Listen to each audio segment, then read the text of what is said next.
안녕하세요, 풋볼 포레스트입니다. 바로 오늘 있었던 경기죠. 손흥민 선수의 토트넘 하스포와 루튼타운 간의 2025-26 시즌 대비 프리시즌 친선 경기가 있었습니다. 이번 경기에서 토트넘 하스포가 상대하는 루튼타운은 지난 시즌 잉글랜드 2부 리그에 해당하는 EFL 챔피언십에서 13승 10무 23패라는 굉장히 좋지 못한 성적으로 리그 22위를 기록, 1부 리그 강등 후 2부 리그 강등까지 연속 강등을 당해버린 팀으로서 현재는 3부 리그까지 떨어진 1부 리그 빅시스 클럽인 토트넘 하스퍼보다는 훨씬 약체로 평가할 수밖에 없는 팀이긴 하지만, 토트넘 하스퍼는 불과 지지난 시즌까지만 하더라도 루튼타운과 프리미어리그에서 굉장히 힘든 경기를 하기도 했고, 토트넘 하스퍼가 최근에 상대한 레딩 FC와 위컴 원더러스보다는 더욱 강력한 전력의 팀이기 때문에 현재 프리시즌을 치르면서 컨디션이 완전치 않은 토트넘 하스퍼 입장에서는 다시 한번 쉽지 않은 경기라고 할 수가 있었습니다. 토트넘 하스퍼는 바로 오늘 저녁 7시에 3부 리그 클럽인 위컴 원더러스와 비공개 친선 경기를 통해 1군 스쿼드의 절반의 선수들을 기용하면서 실험을 했고, 이번 경기는 루튼타운의 홈 구장 캐니러스 로드로 넘어가서 팬들 앞에서 치르는 공개 경기로서 나머지 선수들을 체크하는 경기라고 할 수가 있었기 때문에 위컴 원더러스와의 경기에서 좋은 폼을 보여준 손흥민 선수는 자연스럽게 결장이 확정된 경기라고 할 수가 있었습니다. 또한 양민혁 선수는 토트넘 하스퍼의 U21팀에서는 데뷔전 경기를 치르긴 했지만 아직 토트넘 하스퍼의 성인 1군 팀에서는 데뷔전을 치르지 않았었는데, 이번 경기는 양민혁 선수의 토트넘 하스퍼 비공식 데뷔전으로 유력한 경기라고 할 수가 있었는데요. 이번 경기에서 토트넘 하스퍼의 토마스 프랭크 감독은 굴리모 비카리오 골키퍼, 제드 스펜스, 케빈 단소, 미키 반더벤, 데스티니 우도기, 이브 비수마, 아치 그레이, 마이키 부어, 브레논 존슨, 마티 스텔, 모하메드 쿠두스 선수까지 사실상 앞서 위컴 원더러스와의 경기 때보다는 조금 더 주전 라인업에 가까운 라인업이 가동이 되면서 루튼타운과의 경기에 나섰고,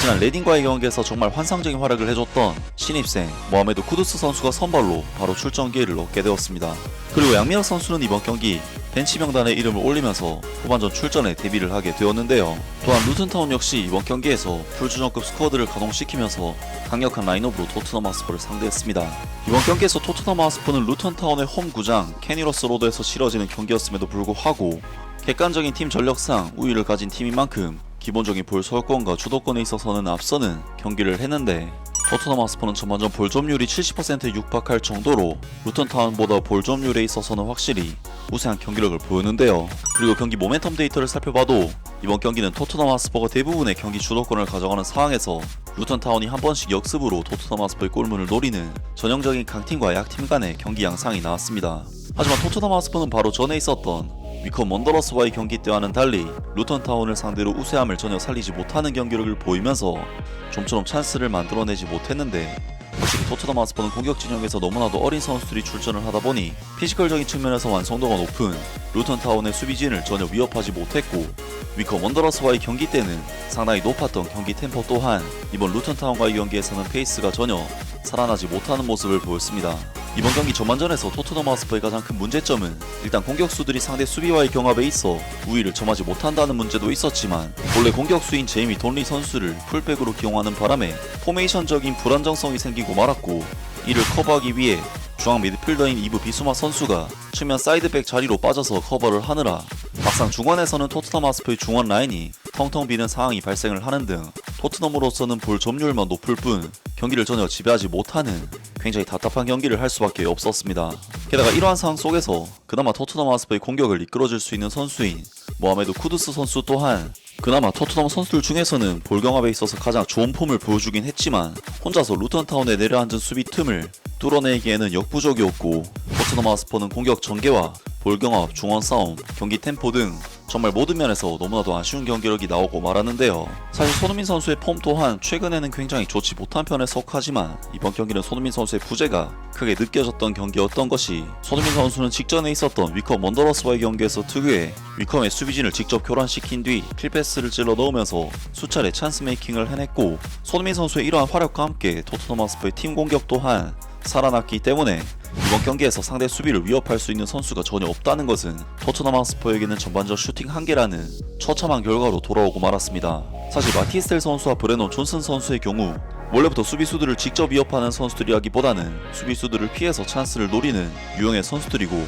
플레이 스타일상 모하메드 쿠두스 선수와 마이키 무어 선수가 손흥민 선수가 이전에 위컴전에서 해줬던 그러한 역할을 해줘야 했지만 사실상 존재감이 크게 없었습니다. 토트넘 하스퍼는 그나마 전반전 10분 마티셀 선수의 패스를 받은 모하메드 쿠두스 선수가 1대1 단독 찬스를 잡았지만 골키퍼의 선방에 막히고 말았고, 수비적으로는 계속해서 뒷공간을 내주고 제드 스펜스 선수는 수차례 패스 미스로 찬스를 헌납하는 등 토트넘 하스퍼는 공수 양면으로 너무나도 좋지 못한 경기력을 보인 끝에 전반전을 0대0의 무색무취한 스코어로 마무리하면서 후반전에 돌입하게 되었습니다. 물론 이번 경기는 공격적인 부분에서 토트넘 하스퍼의 답답함이 컸던 경기이긴 하지만 더 큰 문제는 수비 진영에서 루턴 타운의 압박을 좀처럼 벗어나지 못하는 수비 진영에서 공격 진영으로 이어지는 기본적인 빌드업에 가장 큰 문제가 있었다고 할 수가 있는데, 때문에 토마스 프랭크 감독은 후반전이 시작되자마자 발밑 능력이 보다 뛰어난 안토닌 킨스키 골키퍼를 투입하는 이런 결정을 내리게 되는데요. 그리고 안토닌 킨스키 골키퍼는 경기에 투입되자마자 엄청난 영향력을 발휘해내는데,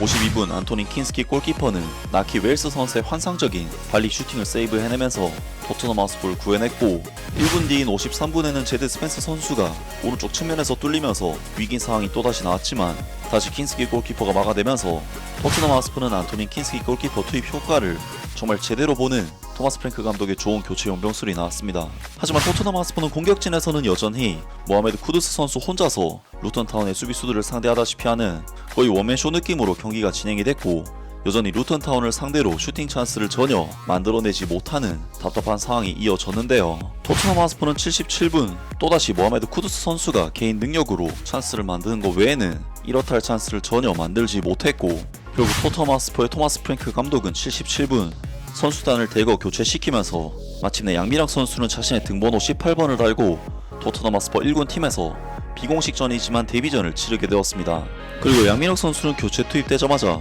적극적인 움직임으로 한 차례 루턴타운의 볼을 탈취해낸 뒤 역습으로 전환하는 좋은 움직임을 보여줬고, 이후 어린 선수로 구성된 토트넘은 이렇다 할 반전이 나오지는 않으면서 루턴타운과의 이번 경기를 0대0 무승부로 마무리를 하게 되었습니다. 정말 이번 경기는 토트넘 하스퍼가 동시에 두 경기를 준비하면서 선수들에게는 꽤나 힘든 환경이 있었다는 점을 감안해도 결코 만족스러운 내용의 경기는 아니었는데, 토트넘 하스퍼는 수비적인 부분과 상대 압박을 벗어나는 부분, 볼 경합적인 측면 등 모든 면에서 아쉬운 내용이 있었지만, 특히 공격 진영에서 모하메드 쿠두스 선수를 제외한 선수들이 보여준 경기력은 최근 이적설이 나오고 있는 손흥민 선수보다 전부 낮은 레벨의 경기력이었고, 토트넘으로서는 손흥민 선수를 지키는 방향이 더더욱 맞다는 확신이 드는 경기라고 할 수가 있었는데요. 토마스 프랭크 감독으로서는 손흥민 선수와 모하메드 쿠두스 선수를 같이 활용을 해서 공격진을 구성하는 것이 합리적인 선택이 될 것으로 보이고, 아직까지는 손흥민 선수가 토트넘에는 필요한 선수라는 판단이 되는 경기였습니다. 아무튼 오늘 영상은 여기까지고요. 영상 재밌게 보셨다면 구독과 좋아요 그리고 댓글 부탁드립니다.